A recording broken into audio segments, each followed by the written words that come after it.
नमस्कार रसिको. शब्दांच्या पलीकडले या मालिकेत आपलं मनपूर्वक स्वागत.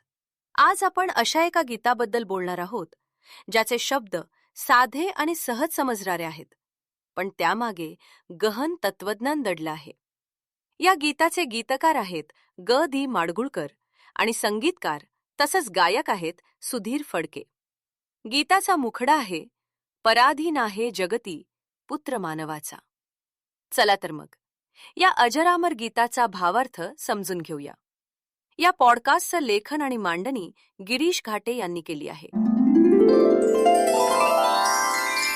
नमस्कार श्रोते हो. अत्यंत गहन आणि तत्वज्ञानपूर्ण विचार साध्या, सोप्या आणि रसाळ शब्दात मांडणं ही ग.दी. माडगुळकर यांची विलक्षण ताकद होती. त्यांच्या प्रतिभेतून साकारलेलं गीतरामायण आणि त्याला लाभलेलं सुधीर फडके यांचं मधुर संगीत यांमुळे ही कलाकृती मराठी साहित्य आणि संगीत विश्वातला अजरामर ठेवा बनली आहे. या गीतरामायणातलं एक अत्यंत विचारप्रवर्तक गीत म्हणजे दैवजात दुःखे भरता दोष ना कुणाचा, पराधीन आहे जगती पुत्र मानवाचा.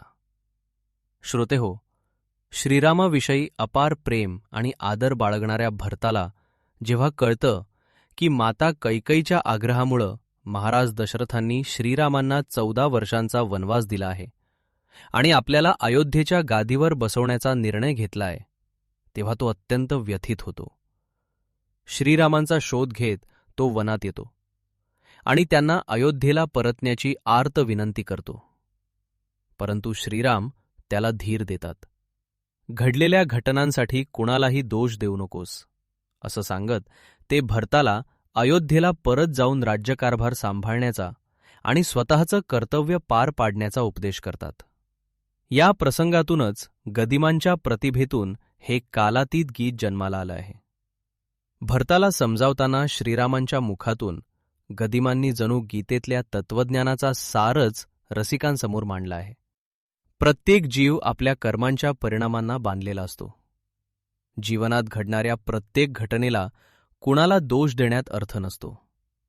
काळ, कर्म आणि ईश्वर नियती यांच्या अधीन असलेल्या या जगात सुख दुःख, भेट वियोग हे अपरिहार्य आहेत. म्हणूनच दुःखात खचून न जाता परिस्थितीचा स्वीकार करून आपलं कर्तव्य करत राहणं हेच मनुष्याचं खरं कर्तव्य आहे. निष्काम कर्मयोगाचा हाच गीतेतला संदेश श्रीराम भरताला देत आहेत. श्रीराम प्रथम जगाचा मूलभूत नियम सांगतात. या विश्वात कोणतीही गोष्ट कायमस्वरूपी नाही. उन्नती झाली की तिचा उतरतीकडे प्रवास सुरू होतो. संपत्ती, सत्ता, वैभव, कीर्ती किंवा मानसन्मान प्रत्येक संग्रहाचा शेवट नाशातच होतो. अंत उन्नतीचा, पतनी होई या जगात. सर्व संग्रहाचा वत्सा नाश हाच अंत. वियोगार्थ मिलन होते, नेम हा जगाचा. पुढे श्रीराम सांगतात, जन्म झाला की मृत्यू निश्चित होतो. हे सत्य कितीही कठोर वाटलं तरी अपरिहार्य आहे. माणूस जगाला शाश्वत मानतो, पण प्रत्यक्षात ते स्वप्नासारखं आहे. स्वप्नातल्या हानीचा जाग झाल्यावर आपण शोक करत नाही. श्रीराम भरताला सांगतात की जगातल्या सुखदुःखाकडेही अशाच व्यापक दृष्टीनं पाहायला हवं. जीवासवे जन्मे मृत्यू, जोड जन्मजात, दिसे भासते ते सारे, विश्वनाशवंत. काय शोक करीसी वेड्या, स्वप्नीच्या फळांचा. आणखी एका सुंदर रूपकातून श्रीराम मानवी नात्याचं स्वरूप स्पष्ट करतात. मातापिता, बंधू भगिनी, मित्र, पत्नी, पुत्र सर्व नाती मौल्यवान असली तरी ती शाश्वत नसतात. 2 ओंडक्यांची होते सागरांत भेट, एक लाट तोडी दोघा, पुन्हा नाही गाठ. क्षणिक तेवी आहे बाळा, मेळ माणसाचा. अथांग समुद्रात वाहत आलेले 2 उंडके काही काळ एकत्र राहतात, पण एखादी लाट येते आणि त्यांना वेगळं करते. त्यानंतर त्यांची पुन्हा भेट होईल याची खात्री नसते. मानवी जीवनही असंच आहे. आपण आई वडील, भाऊ बहीण, मित्र आणि जीवनसाथी यांच्या सहवासात काही काळ राहतो. पण काळाची एखादी लाट, मृत्यू, परिस्थिती किंवा नियती आपल्याला वेगळं करते. या रूपकात वैराग्य आहे, पण निराशा नाही. उलट प्रत्येक नात्याची किंमत समजून घेण्याचा संदेश आहे. कारण भेट क्षणभंगूर आहे, म्हणूनच ती मौल्यवान आहे. या संपूर्ण गीतातून श्रीराम भरताला एकच गोष्ट शिकवतात.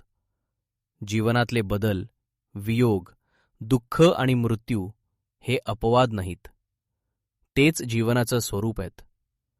जे उत्पन्न होतं ते नष्ट होतं, जे भेटतात ते विभक्त होतात, आणि जे जन्माला येतात ते मरण पावतात. त्यामुळे शोकात बुडून न जाता कर्तव्यनिष्ठ राहणं हाच खरा धर्म आहे. म्हणूनच पराधीन आहे जगती पुत्र मानवाचा हे गीत केवळ राम भरत यांच्यातला संवाद राहत नाही, ते जीवनाला नवी दृष्टी देतं. श्रोतेहो, या गहन विचारासह इथेच थांबूया. पुन्हा भेटूया शब्दांच्या पलीकडलेच्या आणखी एका भागात. नमस्कार.